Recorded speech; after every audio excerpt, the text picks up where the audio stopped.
வணக்கம் அன்பு நண்பர்களே, அனைவருக்கும் இனிய வணக்கம். தமிழகத்தில் விவசாய கடன் தள்ளுபடியை குறித்து சில முக்கியமான தகவல்கள் வெளியாக இருக்குது.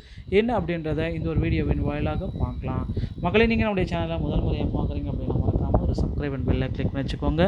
தமிழகத்தில் தான் விவசாய கடன் அதிகம் தள்ளுபடி செய்ய திட்டம் இல்லை அப்படின்ற மாதிரி சில முக்கியமான தகவல்கள் போயிட்டுருக்கு. பொதுத்துறை வங்கிகளில் கார்ப்பரேட் முதலாளிகள் பெற்ற கடன்கள் 12 லட்சம் கோடி ஒன்றிய அரசு தள்ளுபடி செய்கிறது. ஆனால் விவசாய கடன்களை தள்ளுபடி செய்ய மறுக்கிறது என இந்த மாதிரி தகவல்கள் எழுந்திருக்காங்க. ஸோ 12 லட்சம் கோடி இங்கே விவசாய கடன் வெறும் 75,000 80,000 1 லட்சம் 1.5 லட்சம் வாங்கிய விவசாயிகள் எங்கே? இப்படி தாங்க மக்கள் பார்த்திங்கன்னா ஒவ்வொரு நாளும் வேதனைப்பட்டிருக்காங்க. தமிழகத்தில் விவசாய கடன் அதிகமாக இருக்குது, இதில் தள்ளுபடி செய்கிறதுக்கு வாய்ப்பு இல்லை அப்படின்ற மாதிரி தகவல்கள் போயிட்டுருக்கு. ஸோ நாடாளுமன்ற மழைக்கால கூட்டத்தொடர் ஜூலை 20ஆம் தேதி தொடங்கி நடைபெற்று வருகிறது. ஆகஸ்ட் 13ஆம் தேதி வரை இந்த கூட்டம் நடைபெறும். இந்தியாவிலேயே தமிழகத்தில் தான் அதிக விவசாய கடன் என்பது நாடாளுமன்றத்தில் மத்திய அரசு கொடுத்த பதிலின் மூலமாக தெரியவந்துள்ளது. மேலும் அதனை தள்ளுபடி செய்ய திட்டங்கள் இல்லை என மத்திய அரசு தெரிவித்திருக்கிறது.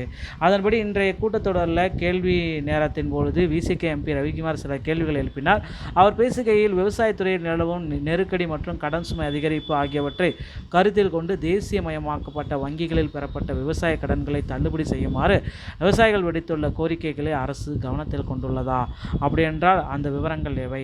தமிழ்நாடு உட்பட பல மாநில அரசுகள் கூட்டுறவு பயிர்க்கடன் தள்ளுபடி செய்வதாக அறிவித்துள்ள நிலையில் பொதுத்துறை வங்கிகளில் நிலுவையில் உள்ள பயிர்க்கடனுக்கு அத்தகைய நிவாரணம் எதுவும் வழங்கப்படவில்லையே.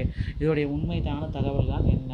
ஸோ அவர் பேசுகையில் விவசாயத்துறையில் நிலவும் நிதி நெருக்கடி மற்றும் கடன் சுமை அதிகரிப்பு, இதனால் பார்த்திங்கன்னா விவசாயிகள் படுற துன்பங்கள் எல்லாத்தையும் பற்றி அப்டேட் பண்ணாருங்க.